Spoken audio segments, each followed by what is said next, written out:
আপনি যে এটা বললেন আল্লাহরে, আল্লাহ তাআলা বলতেছেন আমাকে ডাকলা আমি সাড়া দিলাম, আর নবী বলতেছেন আর দোয়া হুয়াল ইবাদা, তুমি যে দোয়া করছো আল্লাহর কাছে এটা ইবাদতের অন্তর্ভুক্ত হয়ে সওয়াব পেয়ে গেছো। তাহলে কথা বললেন হুজুরের সাথে, হুজুরের সাথে এই কথা বলার আগে যে আল্লাহকে বলে নিছেন, আল্লাহ সওয়াব দিয়ে দিছে, কারণ আপনি আল্লাহর কাছে বলাটাই ইবাদতের অন্তর্ভুক্ত হয়ে গেছে। তাহলে বলেন তো কি পরিমাণ আল্লাহর কাছে কথা বলা দরকার আমাদের, কম না অনেক বেশি? আল্লাহ আমাদেরকে কথাগুলা মনে রাখার তৌফিক দান করে। বাসে উঠলেন, ওঠার আগে একটু দোয়া করে উঠবেন, আল্লাহ আমি গ্রামের উদ্দেশ্যে রওনা করতেছি, কোনো বিপদ আপদ যেন না হয়। আল্লাহকে একটু বললেন, তো বলতে সমস্যাটা কোথায়? তো রাসূলুল্লাহ সাল্লাল্লাহু আলাইহি সাল্লাম বলেন আদ-দুআ হুয়াল ইবাদা, দোয়া করা এটা ইবাদত। দৃষ্টান্ত নাম্বার 2, তিরমিজির হাদিস 2201 নম্বর হাদিস।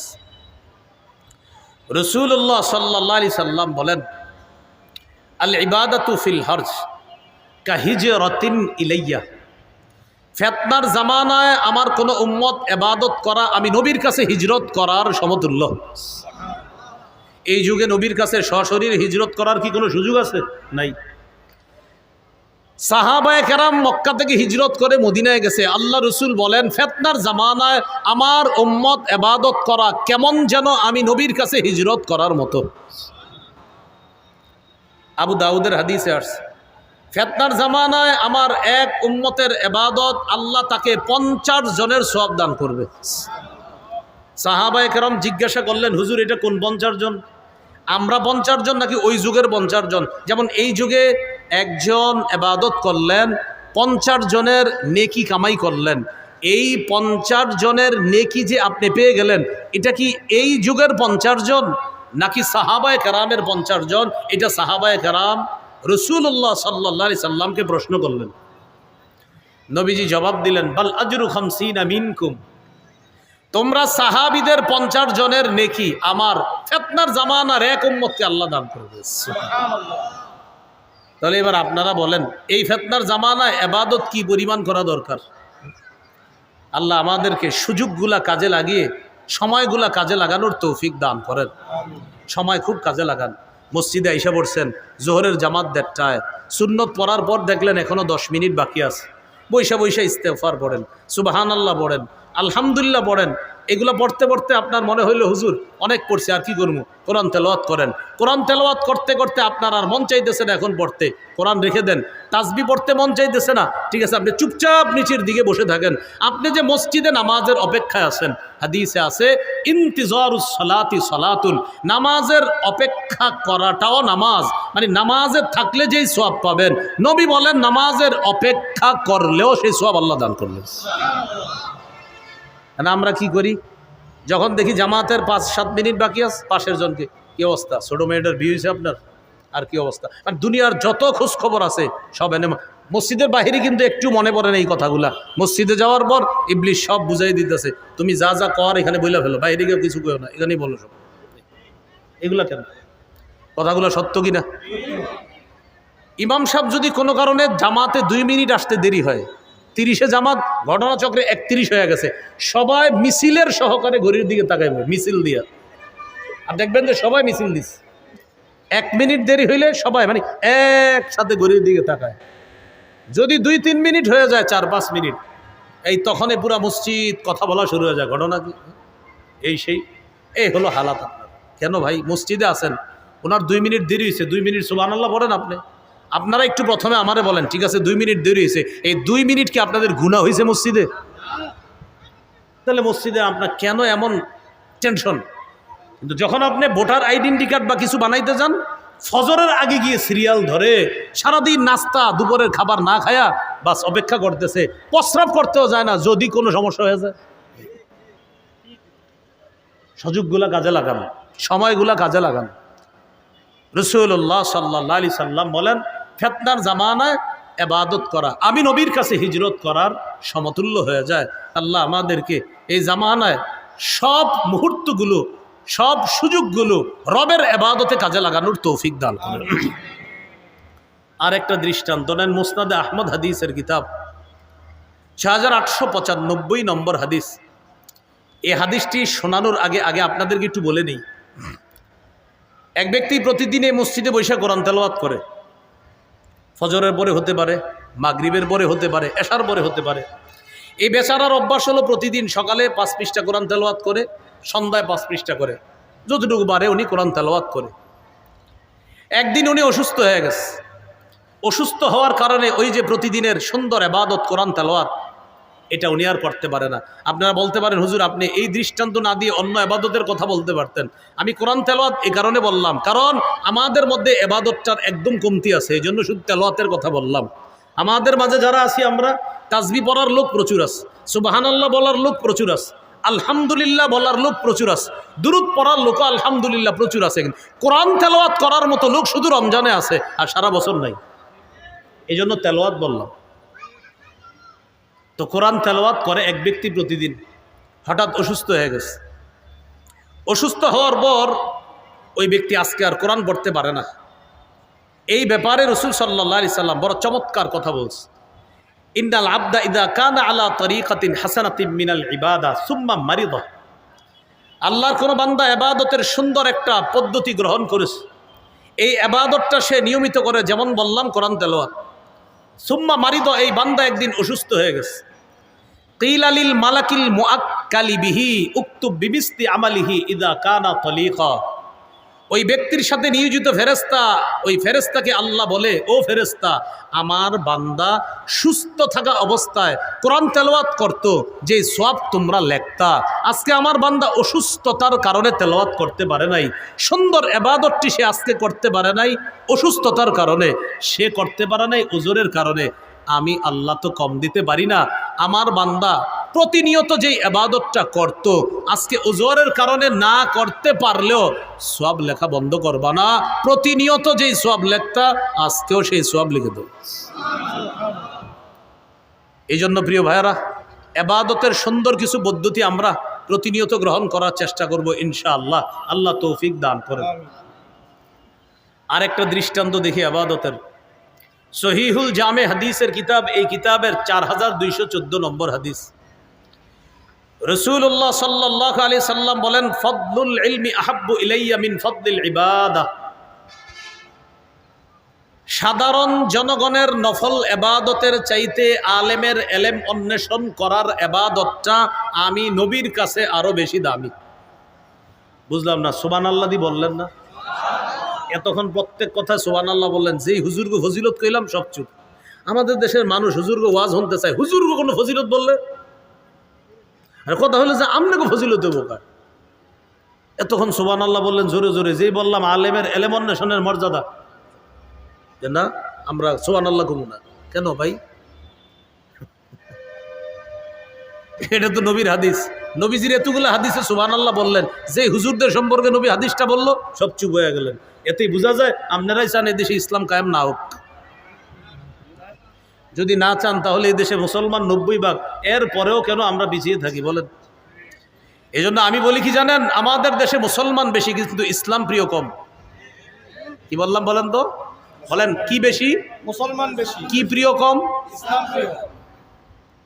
আমাদের দেশের মানুষ মুসলমান বেশি কিন্তু ইসলাম প্রিয় না। আমাদের দেশের মানুষ মুসলমান কিন্তু ইসলাম প্রিয় না। যদি আমাদের দেশের মানুষ ইসলাম প্রিয় হতো তাহলে এ দেশের আগামীর সরকার হতো ইসলামের সরকার। আসলে ঠিক তো? তাহলে ইসলামের সরকার গঠন করে দেখা দেন, এটা তো মাঠের বাইরে গেলেই ভুলে যাবেন। কারণ আপনি তো খেয়ানত করবেন, আপনি তো গাদ্দারি করবেন, খেয়ানতটা তো আপনার দ্বারাই হবে। আপনি যাকে দায়িত্বশীল বানাচ্ছেন, 4টি বিষয় তার পক্ষে আপনি বলতেছেন। 1 নাম্বার, যে ব্যক্তিকে আপনি দায়িত্বশীল বানালেন আপনি তার পক্ষে সাক্ষী দিলেন। 2 নাম্বার, যাকে দায়িত্বশীল বানালেন আপনি তার পক্ষে সুপারিশ করলেন। 3 নাম্বার, যাকে আপনি দায়িত্বশীল বানালেন আপনি তাকে গরিব মানুষের প্রতিনিধি বানালেন। 4 নাম্বার, যাকে আপনি দায়িত্বশীল বানালেন তার সমর্থন করে আপনি আপনার আমানতটা এখানে প্রয়োগ করলেন। এবার বলি, 1 নাম্বার, যাকে দায়িত্বশীল বানালেন তার পক্ষে আপনি সাক্ষী দিলেন। আপনি সাক্ষী কি সত্যের পক্ষে দিলেন না মিথ্যার পক্ষে দিলেন সেটার জবাবদিহিতা করার জন্য আপনি তৈরি থাকেন। 2 নাম্বার, আপনি যাকে দায়িত্বশীল বানালেন তার পক্ষে আপনি সুপারিশ করলেন। আপনি যার পক্ষে সুপারিশ করেছেন এই পক্ষ সেটা কি সঠিক ছিল নাকি বেঠিক ছিল এটার জবাবদিহিতা করার জন্য আপনি তৈরি থাকেন। 3 নাম্বার, আপনি যাকে গরিব মানুষের প্রতিনিধি বানালেন, এই প্রতিনিধি বানানোর ক্ষেত্রে আপনি যে তাকে অথরিটি প্রদান করলেন, এই অথরিটি কি সঠিক প্রদান করলেন কিনা, কিয়ামতের ময়দানে রবের সামনে দাঁড়ানোর জন্য তৈরি থাকেন। 4 নাম্বার, আপনি যাকে দায়িত্বশীল বানালেন, আপনি সমর্থন করা মানে আপনার আমানত এখানে আপনি প্রয়োগ করলেন, আপনার আমানত সঠিক জায়গায় প্রয়োগ করেছেন কিনা এটার জবাব দেওয়ার জন্য আপনি তৈরি থাকেন। আমি সত্যি বলছি, আমি পড়াশোনা করেই বলতেছি, আল্লাহর কসম, এই 4টা জিনিসের জন্য আপনি তৈরি থাকেন। আপনি সাক্ষী দিয়ে আপনি যাকে প্রতিনিধি বানাচ্ছেন, আপনার সাক্ষী যদি সত্যের পক্ষে হয় আপনি মুক্তি পেয়ে যাবেন। আপনি যাকে প্রতিনিধি বানাচ্ছেন, আপনার সুপারিশ যদি সত্যের পক্ষে হয় আপনি নাজাত পেয়ে যাবেন। আপনি যাকে প্রতিনিধি বানাইলেন যদি সে সঠিক যোগ্য ব্যক্তি হয় তো আপনি নাজাত পেয়ে যাবেন। আপনি যাকে প্রতিনিধি বানালেন যদি আপনার এই সমর্থনটা সঠিক জায়গায় হয় তো আমানত যথাযথভাবে পুরা করার কারণে আপনি নাজাত পেয়ে যাবেন। উল্টা যদি বিপরীতটা হয় তো আপনি ব্যর্থ, আপনি আল্লাহর কাছে ধরা খাবেন। এই কাজ আপনাকে জাহান্নামী বানাতে পারে। তাই আগামীতে বলার আগে, করার আগে, চলার আগে, হাত চালানোর আগে আপনি চিন্তা করবেন, আমার বলা, আমার স্পর্শ করা, আমার পায়ে চলাটা এটা আমানতের খেয়ানত হচ্ছে না তো, আমার মুখের সাক্ষী এটা অন্যায়ের পক্ষে হচ্ছে না তো, আমার সুপারিশ এটা অন্যায়ের পক্ষে হচ্ছে না তো, আমি যাকে প্রতিনিধি বানাচ্ছি সে কোনো জালেম না তো, আমি যার পক্ষে সমর্থন করছি এটা আমানতের খেয়ানত হচ্ছে না তো। এটা আপনি আগামীতে মাথায় রাখেন, এই 4 কথা মাথায় রাখেন। আরও 10 জনকে 4টা কথা আপনি শিখিয়ে দেন যে ভাই পথ চলতে গেলে 4 কথা মাথায় রাখবা। তুমি কিন্তু সাক্ষ্য দিচ্ছ, তুমি কিন্তু সুপারিশ করছো, তুমি কিন্তু গরিব মানুষের প্রতিনিধি নির্ধারণ করছো, তুমি কিন্তু আমানত প্রয়োগ করছো। 4 ক্ষেত্রে যেন তোমার একটু উল্টা না হয়। যদি হয় তো রবের সামনে দাঁড়ানোর জন্য তৈরি থাকেন। এই 4 কথা গবেষণা করে আমি বারবার বলি, আমাদের দেশের মানুষ মুসলমান তো ইসলাম প্রিয় না। যদি ইসলাম প্রিয় হতো তো এদেশে ইসলাম থাকতো রাষ্ট্রীয় ধর্ম এবং সংসদ আর বিচার ব্যবস্থায় থাকতো ইসলাম। বললাম যে মুসলিম কিন্তু ইসলাম প্রিয় না। যদি ইসলাম প্রিয় হতো তো সংসদ হতো ইসলামী সংসদ, বিচার ব্যবস্থা হতো ইসলামী বিচার ব্যবস্থা। সামান্য কথায় অনেক কিছু বোঝানোর চেষ্টা করলাম। যদি বুঝ থাকে, আকল থাকে, বুঝে নিয়েন। আল্লাহ বোঝার তৌফিক দান করেন। রাসূলুল্লাহ সাল্লাল্লাহু আলাইহি সাল্লাম বলেন, ওই যে ওখান থেকে গেলাম, আলেমদের ফজিলত শুইনা যে সুবহানাল্লাহ বলেন নাই। হ্যাঁ, ফাদলুল ইলমি আহাব্বু ইলাইয়া মিন ফাদলিল ইবাদাহ। রাসূলুল্লাহ সাল্লাল্লাহু আলাইহি সাল্লাম বলেন, আলেমের এলেম অন্বেষণ করা সাধারণ জনগণের নফল ইবাদতের যে মর্যাদা, ফজিলত, এটার অনেক ফজিলত, কিন্তু এটার চেয়েও আলেমের এলেম অন্বেষণের মর্যাদা আমি নবীর কাছে আরো বেশি দামি, আরো বেশি প্রিয়। এখন একটা প্রশ্ন আছে যে আলেমের এলেম অন্বেষণের মর্যাদা সাধারণ জনগণের নফল ইবাদতের চাইতে ক্ষেত্র বিশেষ কেন বেশি? এটার কারণ হলো এই, একজন আলেমের এক কথায় একটা জাতি, একটা এলাকার পরিবর্তন হয়ে যায়। এই জন্য তার এলেম অন্বেষণের অনেক মর্যাদা। এক আল্লামা আহমদ শফী রহমতুল্লাহ আলাইহির কথায় পুরা বাংলাদেশ এক হয়ে গেছিল। এমন একজন আল্লামা আহমদ শফীর খোঁজে আছি আমরা এখন। আবার কি বলেন? না হয় আমরা সবাই মিলে এখন পারতেছি না, যেটা আল্লামা আহমদ শফী একাই পারছিলেন, আল্লাহ তার একার দ্বারা যেটা করেছেন এখন অনেকের দ্বারাও সেটা সম্ভব হচ্ছে না। তাই আল্লাহর কাছে একজন আহমদ শফী আবারও চাচ্ছি আমরা। আল্লাহ আমাদেরকে অনেক কিছু বুঝার তৌফিক দান করেন, কম কথায় অনেক কিছু বুঝার তৌফিক দান করেন। এগুলো আজকের 3 নাম্বার আলোচনা। আজকের 4 নাম্বার আলোচনা, গুরুত্বপূর্ণ আলোচনা। আপনারা আমার চেয়ে বয়সে ছোট আছেন, যে বয়সে বড়, মাফ করে দিয়ে শিশুর সামনে ছোট বলাবেন রাই, আপনাদেরকে দেখলে তো কিছু বলতে মন চায় না। এগুলো 3 নাম্বার কথা। 4 নাম্বার কথা, উপকারিতা লাভ করার দিক থেকে ইবাদত 2 প্রকার। ওলামা হযরতরা বলা দরকার নেই, আপনারা একটু বলেন সওয়াব কামাই করার দিক থেকে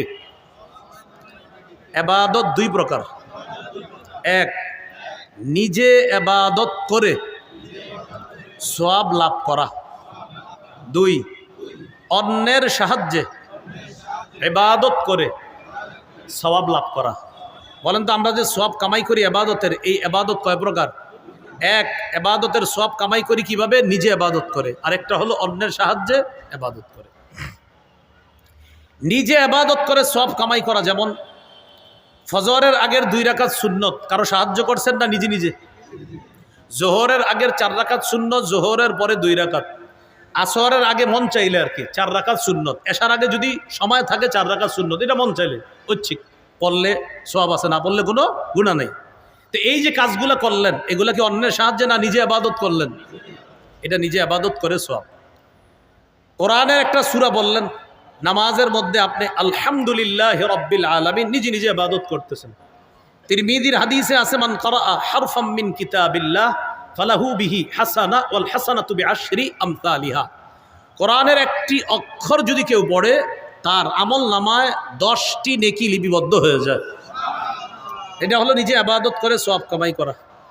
2 নাম্বার, অন্যের সাহায্যে ইবাদত করে সওয়াব কামাই করা। যেমন আজকে এশার নামাজ জামাতে আমরা একা একা পড়ছি, বলেন সবাই একা নাকি কারো সাহায্যে?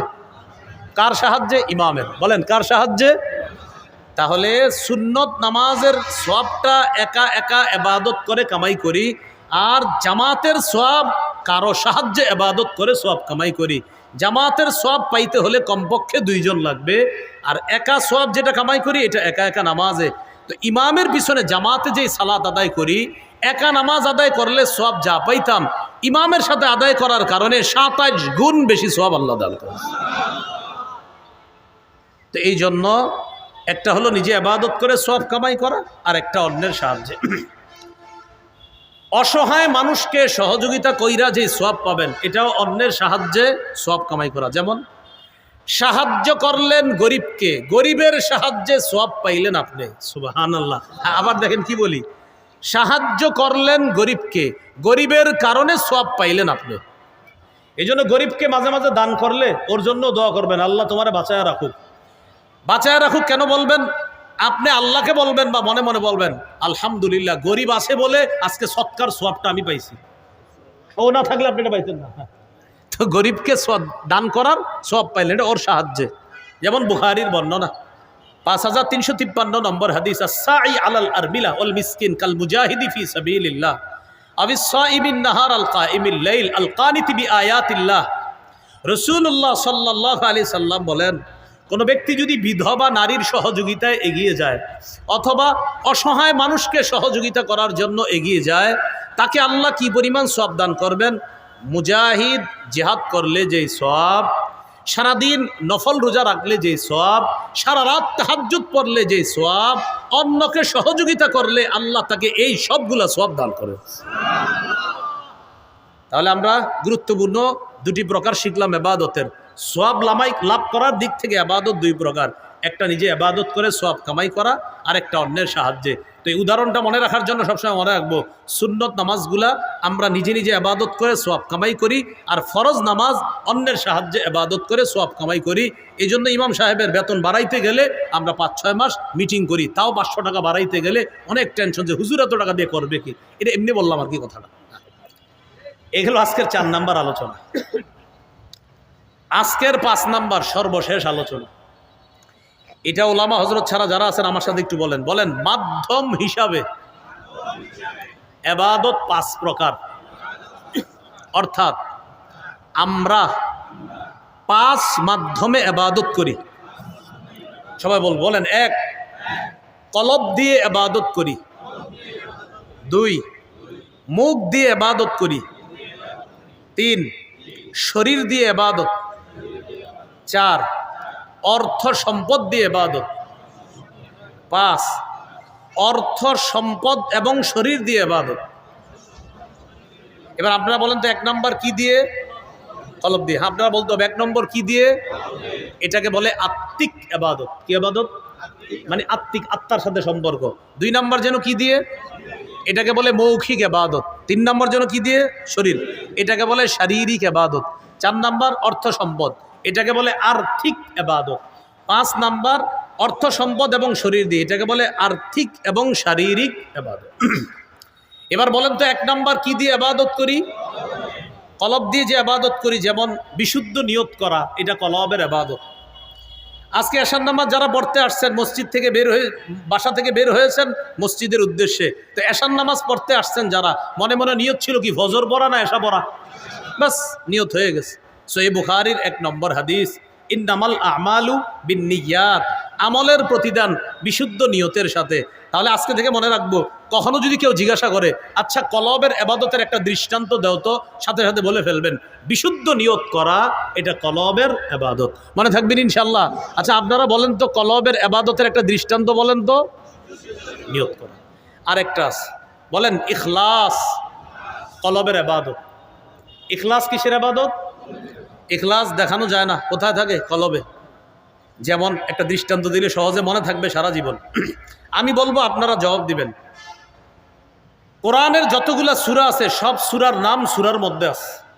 কোরআনের যতগুলা সূরা আছে সব সূরার নাম সূরাতে আছে, একটা সূরা ব্যতিক্রম আছে। আচ্ছা কিছু সূরা পড়ি আমরা। আউযু বিল্লাহি মিনাশ শাইতানির রাজীম, বিসমিল্লাহির রহমানির রহিম। ওয়াইলুল লিকুল্লি হুমাজাহ, সূরার নাম কি? তাহলে সূরার নাম হুমাজা, সূরার মধ্যেও পেয়ে গেলাম হুমাজা। আলাম তারা কাইফা ফাআলা রাব্বুকা বিআসহাবিল ফিল, সূরার নাম, সূরাতেও পেয়ে গেলাম কি? ফিল। লিইলাফি কুরাইশ, সূরার নাম আরাআইতাল্লাযী ইউকাযযিবু বিদ্দীন, এই সূরাটির শেষ আয়াত হলো ওয়ায়ামনাউনাল মাউন, সূরার নাম ইন্না আ'তাইনাকাল কাউসার, সূরার নাম, সূরাতেও কি আছে? কাউসার। এরপরে দেখেন কুল ইয়া আইয়ুহাল কাফিরুন, সূরার নাম কি? বলেন সূরার মধ্যে কাফিরুন আছে না নাই? আচ্ছা। ইযা জাআ নাসরুল্লাহ, সূরার নাম কি? নাসর, সূরার মধ্যে নাসর আছে না নাই? তাব্বাত ইয়াদা আবি লাহাব, সূরার নাম, সূরার মধ্যে লাহাব আছে কিনা? আচ্ছা। এরপরে একটা সূরা বাদ দিয়ে পরেরটায় যাই। কুল আউযু বিরাব্বিল ফালাক, সূরার নাম কি? ফালাক শব্দটা সূরার মধ্যে আছে কিনা? কুল আউযু বিরাব্বিন নাস, সূরার নাম কি? নাস আসেনি সূরার মধ্যে, একটা সূরা বাদ রাখছি না, কি নাম বলেন তো? আচ্ছা সূরার নাম কি? এবার আমি সূরাটা বলি, দেখি ইখলাস শব্দটা বের করি আমরা, দেখি। কুল হুয়াল্লাহু আহাদ, পাইলাম না। আল্লাহুস সামাদ, পাইলাম না। লাম ইয়ালিদ ওয়া লাম ইউলাদ ওয়া লাম ইয়াকুল লাহু কুফুয়ান আহাদ, কোথায়? নাম তো ইখলাস, সূরার মধ্যে কি না ইখলাস? আল্লাহ আমাদেরকে শিখাইতে চায় ইখলাস দেখানো যায় না, তাই সূরার নাম রাখছি ইখলাস। এটা যেহেতু দেখানোর জিনিস না, তাই সূরার মধ্যে এটা না দেখায়া তোমাদেরকে শিক্ষা দিলাম ইখলাস দেখানো যায় না, এটা এখানে রাখতে হয়, এটা শুধু আল্লাহ দেখে, এটা অন্যকে দেখানো যায় না। তাই ইখলাস সূরার নাম, তো সূরার মধ্যে শব্দটা না রেখে আমাদেরকে শিক্ষা দিলেন এটা দেখানোর জিনিস না, এটা লালন ধারণ পালন করার জিনিস, এটা শুধু আমি আল্লাহ দেখি। মনে থাকবেনি? তাহলে সব সূরার নাম সূরাতে আছে, একটা সূরার নাম ইখলাস, শব্দটি সূরার মধ্যে নাই, তবে সূরার পরতে পরতে ইখলাস আছে। আল্লাহ এক, আল্লাহ এক, এটা বিশ্বাস রাখতে হবে একদম অন্তরে, ইখলাস। এটা আল্লাহ অমুখাপেক্ষী, হ্যাঁ ইখলাস একদম ভিতর থেকে বিশ্বাস করতে হবে। আল্লাহ সন্তান নেন না, সন্তান জন্ম দেন না, কারো থেকে জন্ম নেন না, এটা একদম অন্তরে বিশ্বাস ইখলাসের সাথে রাখতে হবে। আল্লাহর কোনো সমকক্ষ নাই, এটা শুধু মুখে বললে হবে না, এখানে রাখতে হবে। মানে এই সূরার পরতে পরতে ইখলাস আছে, এটা খুঁজে নিতে হবে, এটা বের করে নিতে হবে, এটা অনুভব করতে হবে, এটা দেখানো বা বলার জিনিস না। তো আল্লাহ শিখাইলেন ইখলাস, এটা দেখানো যায় না, তাই আমি আল্লাহ সূরার নাম ইখলাস রেখে সূরার মধ্যে ইখলাস শব্দটি আল্লাহ কেন দেননি শিক্ষা দিলেন। এই শোনো, ইখলাস দেখানো যায় না, এটা ভিতরে রাখতে হয়। আল্লাহ কত সুন্দর একটা শিক্ষা আমাদেরকে দিয়ে দিল। এই হলো ইখলাস, এটা হলো অন্তরের ইবাদত। অন্তরের একটা ইবাদত প্রথমে বলছি আমি, কি জানি? বিশুদ্ধ নিয়ত। দ্বিতীয় ইবাদতটা বললাম কি জানি? ইখলাস। নাসাইর হাদিস 3140 নম্বর হাদিস, ইন্নাল্লাহা লা ইয়াকবালু মিনাল আমাল ইল্লা মা কানা লাহু খালিসা ওয়াবতুগিয়া বিহি ওয়াজহুহু। আল্লাহ ততক্ষণ বান্দার আমল কবুল করেন না যতক্ষণ আমলটা ইখলাসের সাথে না হবে, ততক্ষণ বান্দার আমল আল্লাহ কবুল করেন না। আল্লাহ আমাদের সকলকে বিশুদ্ধ নিয়তের সাথে ইখলাসের সাথে সব ইবাদত করার তৌফিক দান করেন। অন্তরের আরেকটা ইবাদত আছে, বলেন আমার সাথে, লা ইলাহা ইল্লাল্লাহ। বলেন আল্লাহ ছাড়া কোনো ইলাহ নাই, এই কথা অন্তরে বিশ্বাস করা নাম হলো ঈমান। বলেন লা ইলাহা ইল্লাল্লাহর বিশ্বাস অন্তরের ইবাদত। মাশাআল্লাহ, বলেন তো বিশুদ্ধ নিয়ত কিসের ইবাদত? ইখলাস কিসের ইবাদত? লা ইলাহা ইল্লাল্লাহর এই বিশ্বাসটা কিসের ইবাদত? এটা বুঝে আসে বোবা মানুষকে জিজ্ঞাসা করেন, বোবা যারা কথা বলতে পারে না, ওরে বিভিন্ন মাধ্যমে জিজ্ঞাসা করবেন আল্লাহর কথা, ওই আপনার এইভাবে বলবে আল্লাহ ছাড়া কোনো ইলাহ নাই, আপনার এরকম বলবে, ও দেখাই দিবে এইভাবে যে আমি মুখে বলতে পারতেছি না, আমি এখানে বিশ্বাস করি আল্লাহ ছাড়া কোনো ইলাহ নাই। সুবহানাল্লাহ। বোবা মানুষ আপনারে বলে দিবে। সহিহ বুখারীর বর্ণনা 44 নম্বর হাদিস। এই হাদিসের মধ্যে আসছে ইয়াখরুজু মিনান নার মান কানা ফি কলবিহি মিসকালু যাররাতিন মিন খাইরিন মিসকালু ওয়াজনু শাঈরাতিন মিন খাইর মিসকালু ওয়াজনু বুররাতিন মিন খাইর মিসকালু ওয়াজনু যাররাতিন মিন খাইর। এই খাইর দ্বারা উদ্দেশ্য মিন ঈমান, যার অন্তরে সরিষার দানা পরিমাণ, জব পরিমাণ, গম পরিমাণ ঈমান থাকবে, এই ব্যক্তি কোনো অপরাধের কারণে জাহান্নামের সাজা ভোগ করলেও একদিন জাহান্নাম থেকে বের হয়ে ওই পিওর লা ইলাহা ইল্লাল্লাহর বিশ্বাস অন্তরে সামান্য পরিমাণ থাকার কারণেও আল্লাহ তাকে একদিন জান্নাত দান করবেন। আমরা জানি ইবাদত কয় মাধ্যমে করি? 5। 1 নাম্বার কি দিয়ে? কলব দিয়ে। এইগুলো কলবের আলোচনা। 2 আল ইবাদাতু বিল ফামি বা বিল লিসান, মুখ দিয়ে ইবাদত করি, এটাকে বলে মৌখিক ইবাদত। মৌখিক ইবাদতের মধ্যে শ্রেষ্ঠ ইবাদত তিলাওয়াতুল কোরআন, কোরআনের তেলাওয়াত করা, যেটা আমরা পুরো বছর করি না। রমজানে আসলে 2-3 খতম পড়ে 27শে রমজান রাতে এশার নামাজের আগে ইমাম সাহেবের কামরায় গিয়ে দরজা নক করে, হুজুর আছেন? জি। হুজুর এই চিঠিটা রাখেন। তো হুজুরে খুইলা দেখে আমার দাদার জন্য 1 খতম, দাদির জন্য 1 খতম, নানির জন্য 1 খতম। হুজুর খতমগুলা বক্সায়া দিয়েন। কি করে দিয়েন? বক্সানো মানে হলো পৌঁছানো। বক্সানো মানে কি? না, আমার কথা হলো আপনি যে 27 দিন পড়লেন এগুলো কই ছিল এতদিন? না, আপনি এটা সিরিয়াসলি নেন। আপনি যদি আমার বুঝাই দিতে পারেন যে আপনি যে বক্সানোর দোয়াটা হুজুরের কাছে চাইলেন পৌঁছাইতে, তো এর মানে এর আগে পৌঁছে নাই, তো আগে কই ছিল এই যে বললেন এতদিন? যদি আমাকে বুঝাই দিতে পারেন তো আমি বলবো হ্যাঁ, এটা আমিও লিখবো, হুজুর আমি এরকম 1 খতম কোরআন পড়ছি, এটা একটু বক্সায় দিন। আরে ভাই, আপনি যখন যেই নিয়তে পড়তেছেন আল্লাহ তো সেই নিয়ত তখনই পুরা করতেছে। আপনার দাদার জন্য পড়তেছেন বা সাথে সাথে আপনি হরফে হরফে সওয়াব যাচ্ছে দাদার কাছে। তাহলে আইসা আবার বলা কি? বক্সানু। বক্সানু বলার অর্থ দাঁড়ায় এই 27 দিন হুজুর আমি যে পড়ছি এটা শুধু বাতাসে বাতাসে ঘুরতেছিল, আপনি বলার পরে যদি এটা যায়, না হয় যদি না যায়। এটা হলো প্রথম কথা। দ্বিতীয় কথা, এটা বলার পর বিবিরে বলে কোরআন রাইখা দাও গিলাফে উঠায়া, আগামী রমজানে আল্লাহ বাঁচায় রাখলে আবার দিবা, এটা রাইখা দে। 27শে রমজানের পরের দিন আর কোরআন পড়ে না, কারণ আমাদের দেশের 27শে রমজান মানি তারাবিও শেষ, কোরআন তেলাওয়াতও শেষ, আল্লাহ বাঁচাইছে পরে রোজাগুলা রাখে, তো তারাবিও পড়ে না অসংখ্য মানুষ, কোরআন তেলাওয়াতও করে না, কারণ 27শে মানি শেষ সব। হুজুর 27 পর্যন্ত মুসল্লি যে পরিমাণ হয়, 28 কি সেটা হয়? 28 কি রমজান আছে কিনা? তো মুসল্লিগুলো 29 রমজান আছে, মুসল্লি কোথায়? ভাই কষ্ট নিয়েন না, বুঝার চেষ্টা করেন। 27শে আপনি ছিলেন মসজিদে, 28শে আপনি কোথায়? 28শে তো রমজান আছে এখনো, আপনি কোথায়? 27শে আপনি রমজান তো এখনো রয়ে গেছে, আপনি কেন 28শে মসজিদে নেই? 27শে পুরা মসজিদ ভরা, 28শে দুই কাতার মুসল্লি কেন? কোরআন তেলাওয়াত করতে হবে, প্রতিনিয়ত কোরআন তেলাওয়াত করা। 3টা ইবাদত প্রতিনিয়ত করবেন, আমি সহ সবাই মৃত্যু পর্যন্ত 3টা ইবাদত করা। 1 নাম্বার প্রতিদিন কিছু কোরআন তেলাওয়াত, 2 নাম্বার 5 ওয়াক্ত নামাজ, 3 নাম্বার সাধ্য অনুযায়ী দান সদকা। আমি আবার বলছি, মৃত্যু পর্যন্ত 3টা আমল একদিনও ছাইরেন না। 1 নাম্বার 2, 4, 5, 10 লাইন হইল কোরআন তেলাওয়াত, 2 নাম্বার 5 ওয়াক্ত নামাজ, 3 নাম্বার 2 টাকাও যদি পারেন প্রতিদিন সদকা করবেন। সূরা ফাতিরের 30-31 নম্বর আয়াতে আল্লাহ বলেন, এটা আল্লাহর সাথে এমন এক ব্যবসা যে ব্যবসায় কোনো লস নাই, লাভ আর লাভ। ইন্নাল্লাযীনা ইয়াতলুনা কিতাবাল্লাহ ওয়া আকামুস সালাহ ওয়া আনফাকু মিম্মা রাযাকনাহুম সিররান ওয়া আলানিয়া ইয়ারজুনা তিজারাতান লান তাবুর। আল্লাহ বলেন, যারা নিয়মিত কোরআন তেলাওয়াত করবে, যারা নিয়মিত 5 ওয়াক্ত সালাত আদায় করবে, যারা আমার দেয়া রিজিক থেকে গোপনে প্রকাশ্যে দান করবে, তারা এমন ব্যবসার কামনা করে যে ব্যবসা লান তাবুর, কখনো ধ্বংস হবে না। এই ব্যবসা লাভজনক ব্যবসা, এটা লাভ আর লাভ। তাহলে বলেন তো নিয়মিত কয় আমল?